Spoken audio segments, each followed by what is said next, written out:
On July 8, 1972, a female driver traveling on West Road in Allen County, Indiana, at 11:40 in the morning, noticed something strange in the ditch beside a small creek.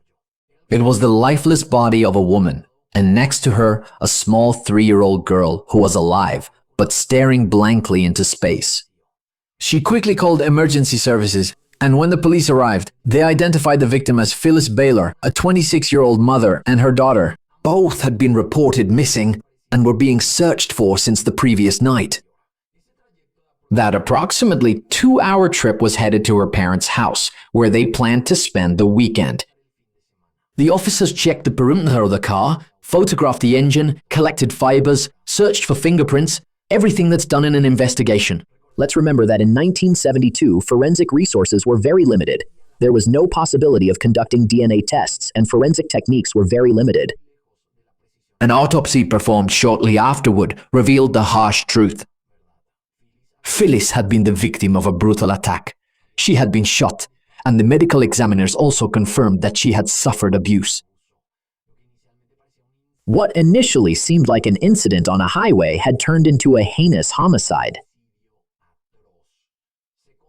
Several suspects were considered, some with a history of violence, but none could be definitively linked to the crime.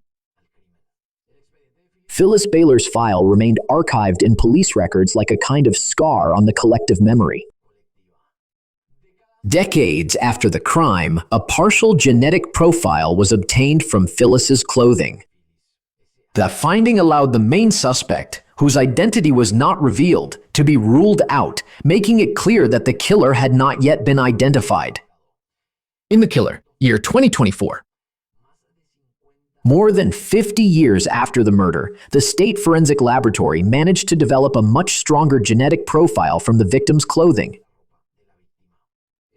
The DNA found on Phyllis's clothing was subjected to a new analysis decades later, when technology already allowed identities to be traced through family links with the collaboration of Identifinders International. The name that emerged from the family trees and DNA was Fred Allen Lineman.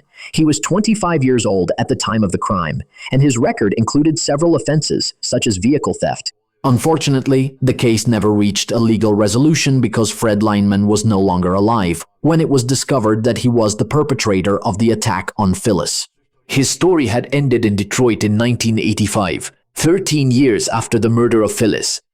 He had been beaten to death and his body set on fire, and 2 men were charged with that crime.